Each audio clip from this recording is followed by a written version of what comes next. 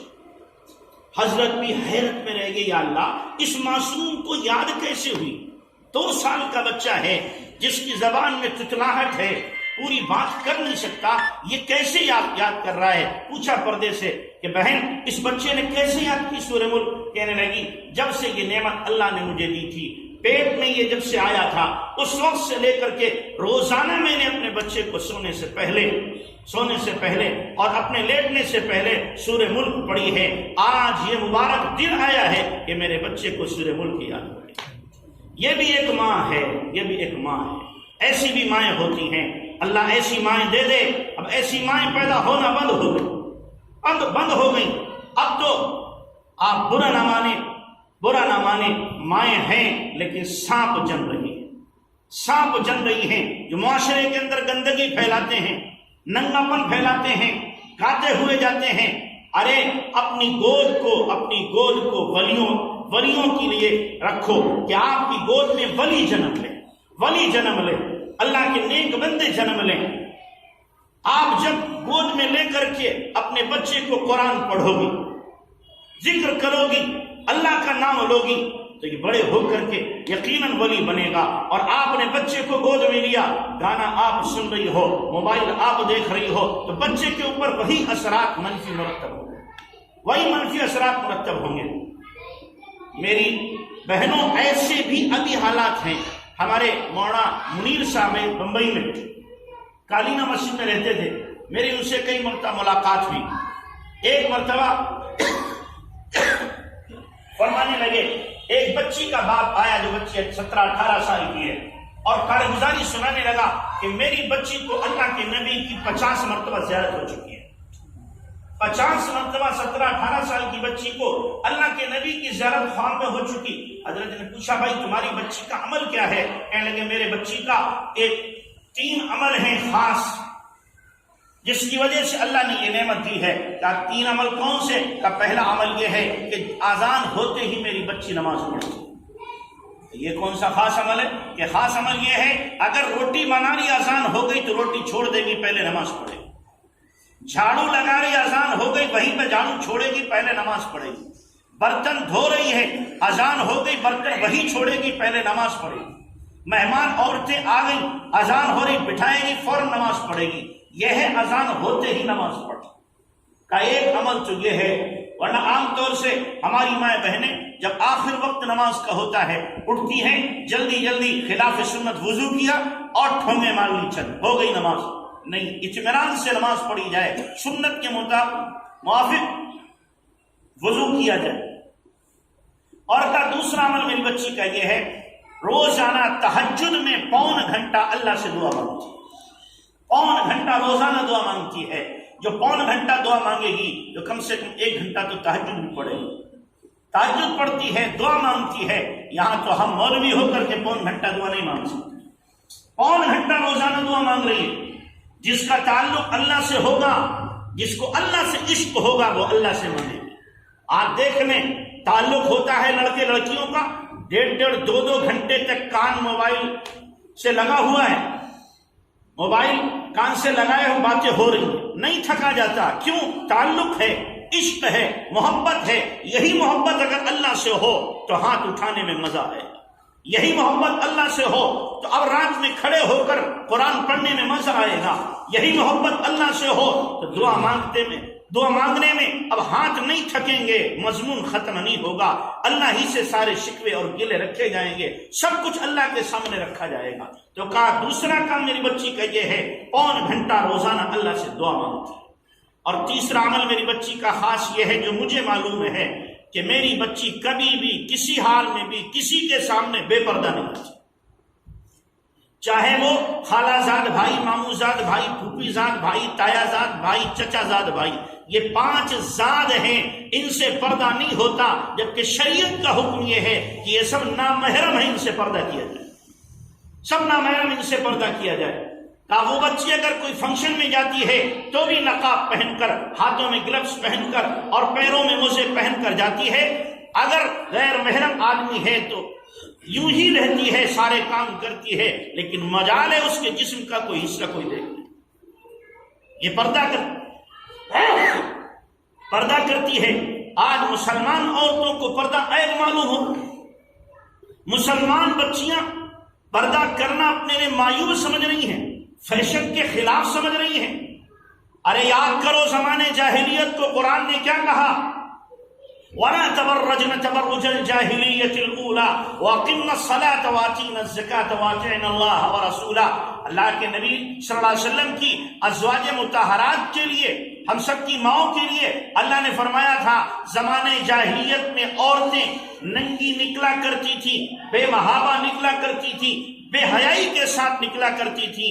اور نبی کی بیویوں تمہیں ایسے نہیں نکلنا ہے زمانے جاہلیت کی طرح۔ اب اگر کوئی عورت بے پردہ نکل رہی ہے گویا کہ وہ زمانے جاہلیت کی رسم کو اپنانے والی ہے، آج کی رسم نہیں، زمانے جاہلیت کی جہالت کی رسم اپنانے والی ہے۔ یہ سب سے زیادہ اولڈ فیشن ہے، یہ عورت سب سے زیادہ دقیانوس ہے۔ کیوں؟ یہ سب سے زیادہ قدامت پسند ہے، اس لیے کہ اس نے 1400 سال پہلے کے فیشن کو اپنایا ہے۔ بعد میں جو فیشن نبی نے دیا، جو طریقہ نبی نے دیا، وہ حیا کا طریقہ دیا ہے، وہ نقاب کا طریقہ دیا ہے، وہ چھپنے کا طریقہ دیا ہے۔ قرآن نے جس کا اعلان کیا ہے یا ایھا النبی قل لازواجک وبناتک ونساء المؤمنین یدنین علیہن من جلابیبہن، اے نبی اپنی بیویوں سے، بیٹیوں سے، ایمان والے عورتوں سے کہو کہ جب وہ نکلیں اپنے گھروں سے تو پردے کے ساتھ نکلا کریں۔ یہ دیا نبی نے پیغام، نبی نے پیغام یہاں تک دیا۔ قرآن نے فرمایا، اللہ حکم دے رہا ہے کہ دیکھو وَلَا يَضْرِبْنَ بِأَرْجُلِهِنَّ لِيُعْلَمَ مَا يُخْفِينَ مِنْ زِينَتِهِنَّ، کہ مسلمان عورت گھر سے نکلے تو پیر میں اگر اس کے زیور ہے تو اتنی زور سے پیر نہ رکھے اس زیور کی جھنکار کسی غیر مرد کے کان میں پڑ جائے۔ جس دین نے اتنی حیا سکھائی ہو اس دین کی ماننے والی بچیاں بے حیا ہو جائیں، بے نقاب ہو جائیں، بازاروں کی زینت بن جائیں اور غیروں کے ساتھ اپنے تعلق کو قائم کر لیں، اس سے زیادہ افسوس کی اور اس سے زیادہ رونے کا اور کوئی مقام نہیں ہو سکتا، کوئی نہیں ہو سکتا۔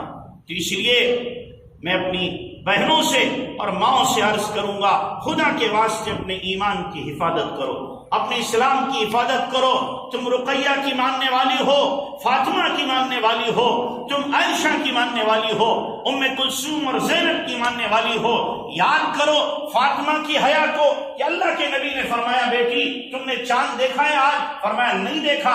کیوں بیٹی؟ آج پہلی کا چاند ہے، مرد دیکھتے ہیں ان کی نظریں جا کر چاند سے ٹکراتی ہیں، میں دیکھوں گی میری نظر مردوں کی نظر سے چاند میں جا کے ٹکرائے گی، میں اس کو بھی حیا کے خلاف سمجھتی ہوں، اس کو بھی حیا کے خلاف سمجھتی ہوں۔ میری ماں بہنوں، آپ تو ان کا نام لینے والی ہو، ان سے اپنی نسبت کو جوڑنے والی ہو، کہاں بے حیائی کا ارتکاب اور کہاں بے پردگی کا ارتکاب، یہ تو ایک مسلمان عورت سوچ بھی نہیں سکتی، اس کا تصور بھی نہیں کر سکتی۔